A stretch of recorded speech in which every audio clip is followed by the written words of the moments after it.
عوامی لیگ کے سربراہ شیخ رشید احمد صاحب نے ہمیں جوائن کیا ہے. بہت شکریہ آپ کے وقت کا. شیخ رشید صاحب، یہ گرفتاری کو اس تناظر میں دیکھتے ہیں، خاص طور پر ان حالات میں یہ گرفتاری ہونا؟ شروعات کر دی ہیں انہوں نے اپنے سپریم کورٹ کے ڈیسیژن کے، اپنے آئی جیز لگائے ہیں، اپنے آر پی او لگائے ہیں، اور انہوں نے 1.5 سال کی بھیک مانگی، گالیاں پہلے دیتے رہے فوج کو. فوج نے ان کو 1.5 سال کی گارنٹی نہیں دی، نہ یہ فیصلے کر پا رہے ہیں. 1 ووٹ کی اکثریت ہے. سو اب انہوں نے انارکی دلانے کا فیصلہ کیا ہے، اور انہوں نے ملک میں سیاسی فضا کو خراب کرنے کا فیصلہ کیا ہے، اور یہ گرفتاریوں کا سلسلہ 3-4 دن تک جاری رہے گا، اور یہ عمران خان کو بھی گرفتار کر سکتے ہیں.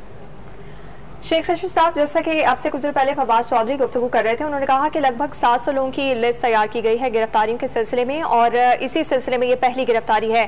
تو آپ کو کیا لگتا ہے، آپ کا اب آئندہ کا لاہ عمل کیا ہوگا اس گرفتاری کے بعد؟ دیکھیں اب کیا ہوگا، گرفتاریاں تو پھر ایسے کاموں میں ہوتی ہے، نکلنا ہوگا، اور قوم کو نکلنا ہوگا لانگ مارچ کو کامیاب بنانے کے لیے. ساری قوم کو باہر نکلنا ہوگا، اور یہ حالت جو ہے یہ انہوں نے بالآخر حالات کو خراب کرنا ہے، اور خراب ہو کے رسوا ہو کے جانا ہے. یہ چاہتے ہیں کہ یہ 1 ووٹ کی جو اکثریت ہے، اور پنجاب میں جو کوئی حکومت ہی کوئی نہیں ہے، یہ اتنا انتشار اور خلفشار پھیل جائے کہ جمہوریت کو ہی خطرات لاحق ہو جائے.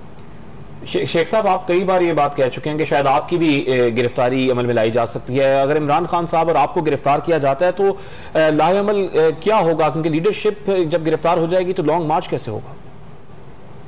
نکلنا ہوگا جی باہر. کوشش کرنی چاہیے ہمیں کہ بھئی زیادہ سے زیادہ لوگ اسلام آباد پہنچیں. کل کور کمیٹی کی میٹنگ جو فیصلہ کرے گی اس کو ہم دیکھتے ہیں، اور اس کے بعد لاہ عمل کا اعلان ہوگا. لیکن یہ بات طے ہے کہ انہوں نے نئے پولیس آفیسر لگا کے اور لسٹ دے دی ہے لوگوں کو گرفتاریوں کے لیے، اور یہ گرفتاریاں ہوں گی.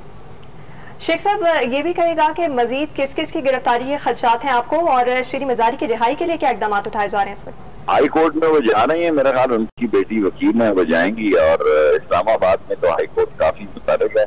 پنجاب کی عدالتوں میں ذرا ٹائم لگے گا، لیکن ابھی وہ ہائی کورٹ میں جائیں گی، اور اس کا کوئی نہ کوئی ازالہ ہوگا انشاءاللہ.